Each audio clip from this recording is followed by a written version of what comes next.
Pryn Handar Pawb, Johnny Small ydw I, neu Johnny Bach yn fy ysgol Cymraeg. That was some sort of an accident actually. As part of doing the sabbatical, I spent 2 days a week in a Welsh medium school last year, and we renegotiated that into 1 day a week on our own terms this year. Unfortunately, that's coming to an end. But on the first day, I was referred to as Mr. Bach as a joke, and that just took. And so now I can tell you where I am with my eyes closed, because it depends on what the children call me. Anyway, Johnny Small ydw I, gwnes i y sabbatical Cymraeg mewn blwyddyn, tair, fingers, blynedd yn ôl. It was just absolutely amazing. It was the most life-changing thing I ever did. And it was the pandemic year one as well. So, well, I got onto the course just before, I think, it was announced that we all had to go home and stay indoors. Yeah. And none of us thought that it would happen at all. But if anything, it was better in many ways, because we spent so much of it online that we had the time to revise, where otherwise we might have been travelling. So, how does one move this forward then? So just one click.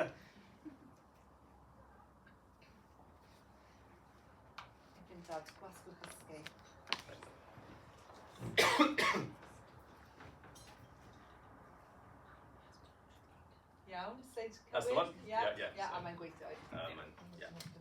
Okay, so after I did the sabbatical and I went back to school and I spoke to members of staff, I was really keen to just understand why Welsh wasn't really taking off where we were. I mean, it was getting done, but it wasn't really getting done, if you see what I mean. And what I was getting back from a lot of people was that things were just too complicated. And if you're not a Welsh speaker, as so many teachers in our schools are, then you don't really know where to start. You don't know how to read this book. You don't know how to say that word. And it's a barrier. And as soon as there's a barrier, it's easier just not to do anything about it. It's easier not to jump in. And so two of the things I decided to do was, in all cases, was remove barriers and simplify everything inside. And we started with guided reading. So the first thing I did was consult with staff to find out their reservations. And then I asked them, why have we not had guided reading really take off in this setting? And it came down to, we didn't understand the books and we didn't understand the pronunciation. I was like, great, I know where to start then, fine. So,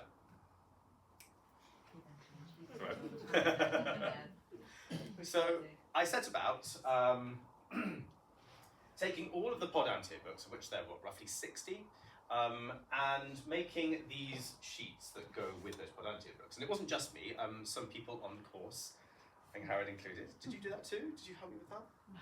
I can't remember. Okay, so we took these, I wasn't sure, I forget who I asked, it was so long ago. We set about creating an individual sheet for each of those books. On that sheet, you have a complete translation of the text. So there's the text in Welsh. There is exactly the same text in English and the page number next to it, using these words in bold as anchor points. So no matter who you are, or who's just come into the classroom, or your level of Welsh, translation is right here. So I hope that that's useful. In fact, they tell me that that's very useful. So there's no need for a strong understanding of Welsh. And its continued use by staff means that they build their own confidence with Welsh and the books alongside the skills of the pupils. And what we've tried to embed in our school is this idea that don't go into a classroom and try and pretend like you're the expert, because that just makes you feel under pressure to be the expert. And so our deputy head, I'm sure she won't mind me saying, she's never been very confident with Welsh, but she is our greatest advocate for stuff like this, because she'll be the one that sits down and says, I've got no idea what that says. Do any of you? And she's not just doing it to build them up. She actually says, I don't know. And so they said, well, I think it's pronounced like this. And together they come through. So she's almost become like one of the pupils. And I'm very proud of that. And she's very proud of that too. She's got a lot to be proud of. On that same sheet, we also have sets of questions.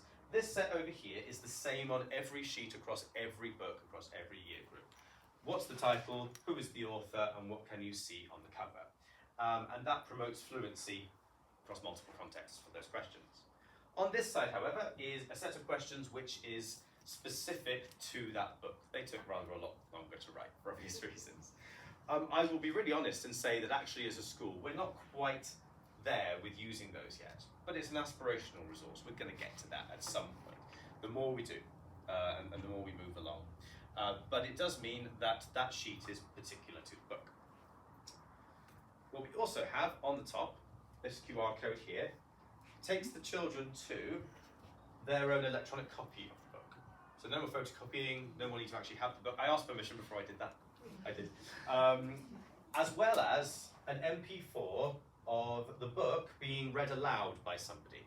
So the teacher, or whoever is delivering that session, can either play that to the children while they follow along, or they can use it themselves to swat up on their language and just make sure they're comfortable with the language in that book.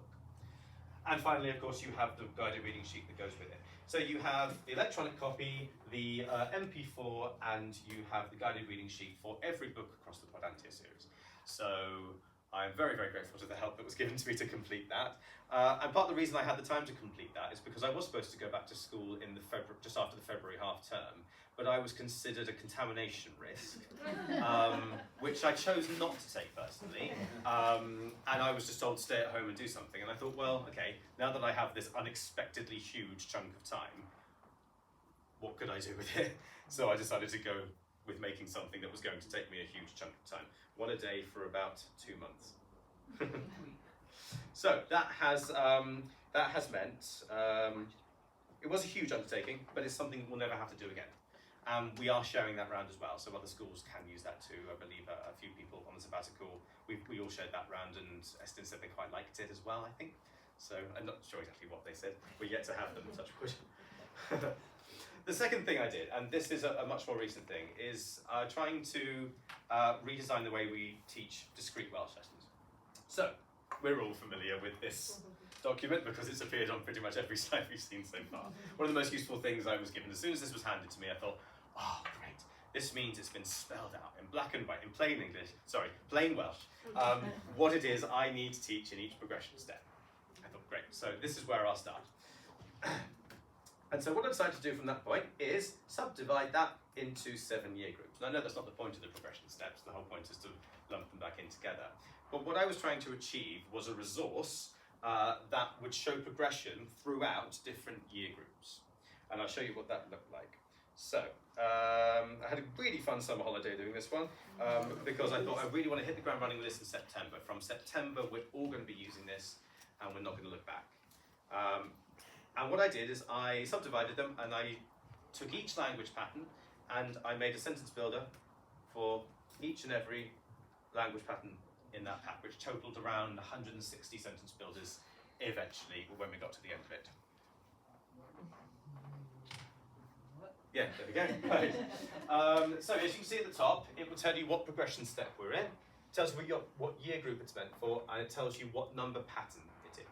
So in PS2, in a different class, say year 3, 04 will also code for talking about hair and eye colour.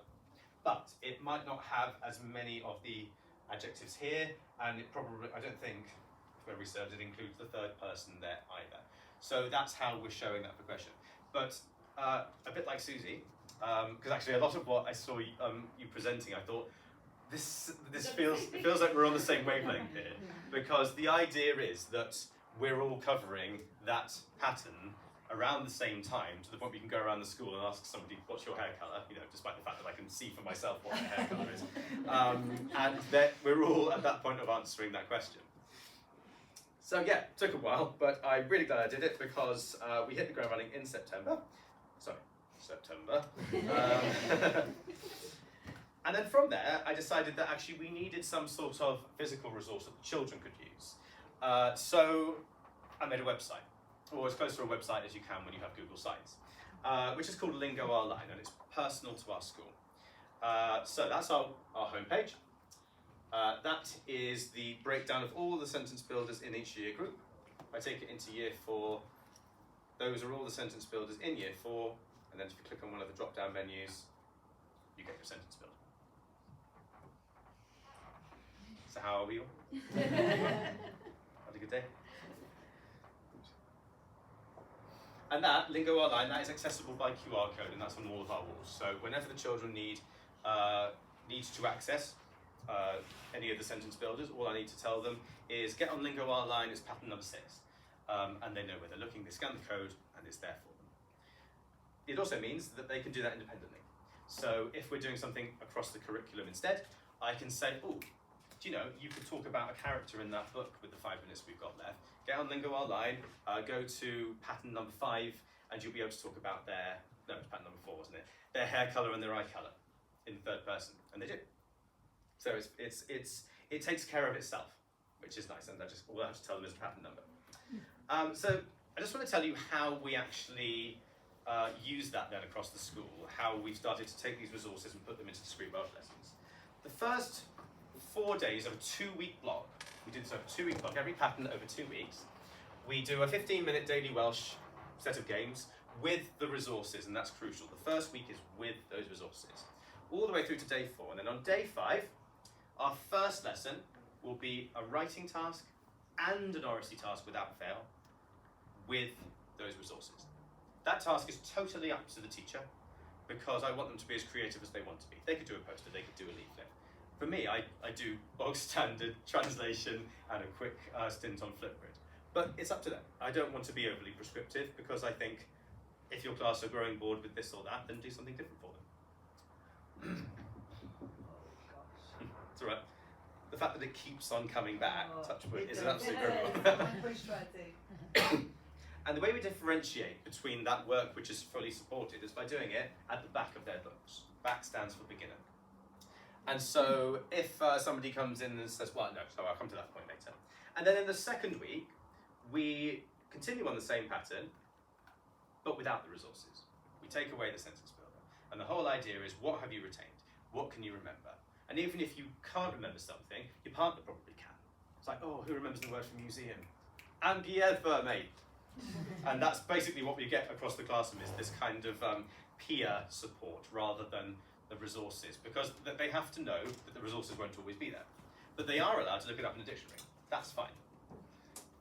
So after a week of practicing that without the resources, our second lesson, same pattern, different tasks, maybe tasks along the same line, done in front of their books.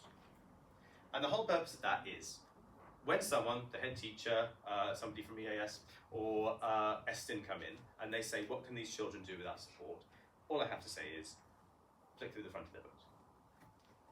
Back of their books if you want to see where they've come from, front of the books if you want to see what they've retained. Seems to be working well for us at the moment. Here is our Welsh board. Everybody in the school has an identical, well, depending on the size of the boards in their room, identical board where every single pattern is spelled out for them. There's our QR code which takes them to the website. And when we have completed a pattern after 2 weeks, and I really underestimated how much the kids would love this, we put a tick on it, a nice big green tick. And then when we're focusing on another pattern, we put a magnifying glass on it. And what that means for us, usefully, is that it helps us to keep track of the patterns we've covered. It means that we can revise it at a moment's notice. Oh, I've got 3 minutes before break. Oh, we've done this one. Oes si yn y teulu. Or teulu, sorry. Or oes cath dy ti. And you see them suddenly click into recall mode. And it's, my cath dy fi? Like, that's right. And that recall is so important, and it really is, it's really necessary for them. Visitors to our class, as I said, they can ask us any ticked question. If an inspector comes into that room, which we're expecting any moment, and they say, you know, I want to ask your children something in Welsh, I say, well, look at the ticks. Those ones should be ones that they're comfortable with. You know, because if any person you don't meet comes up to you and asks you a question you've never been asked, you're going to freeze, aren't you? I would do that as an adult. So the children, I don't know what they go through, bless them. So, as part of that then, every teacher gets their own set of those sentence builders going through their entire year. And what we find that they do as well is they add to those slides with their own games and activities. So what they have for next year is a much fuller toolkit as they've gone along. And yeah, by the time the new class comes along, they've built their own resources alongside the sentence builders. As part of our staff meetings as well, we introduced, or we looked at kind of a toolkit of games. So we've developed maybe a set of about 20 games that we really like as a school, and I'll demonstrate one, we'll try it as though with the children, just 5 minutes. And then the teachers themselves pick the games that they really, really like. And what we find is that no class has more than maybe 5 games that they really use regularly, because the kids know the rules and they get really excited about those games. Mine is, actually, I haven't even put my favourite one up. No, yes, I have. Heard my man there. So we played that 4 in a row. Yeah, we split the class into 2 groups, red team, blue team, and it's a translation task. And they have a team captain, and anyone can pick anybody on that team. And oh my God, if Welsh translation was an Olympic sport, they are just, well, I say falling over themselves. No, they're treading over each other to get to translate something on that board. It gets very competitive. And what I wanted to say really about that, before I just display my final slide, is that hang on, let me just have a quick look through here. That these are raw resources. So just because we use them over a 2-week period and we do them with support and without support, that doesn't mean that will work for everyone's setting. That doesn't mean that's the right approach. It's just the way I think that we're going to use it. Have we perfected it? No, probably not. We're nowhere near that yet, but it is new and we are moving forward with it. And crucially, staff feel supported by it because they're also learning language alongside it. And everything they need is in one place and they know what pattern they have to teach. And so it's prescriptive in the sense that they know where they're meant to be, but in terms of how they deliver it, that's up to them to some extent. That's all I really wanted to say. I suppose I wanted to add as well that we're going to be using that for Welsh across the curriculum now. So I was talking about a book that we read, and it was really easy for me to just say to them, right, we've just read about these 4 characters, we've just finished the book. I now want you to get on the Lingo line, and I want you to look from patterns 1 through to 11, the ones we've covered so far. And I want you to talk as though you are one of these characters in first person. And so they said, Shemai, Freddie Adui, Dwyn Hoffi, Goytre, blah, blah, blah, blah. And all the things we'd learnt about that character. I just had a page of Welsh writing. Some of it was independent. Some of them said, I'm not going to use that sentence builder, I know how to do that one. And it was lovely. But I didn't have to plan that task. It was actually off the cuff. I just said, scan the QR code, here's your task, you know what to do. Sentence builder's complete. And the whole idea is to save us the job, really, isn't it? Haven't we got enough to be getting on with? That's it. That's all I wanted to say. If you're interested in any of that, then my details are there, and I'm always happy to talk more. Thank you very much.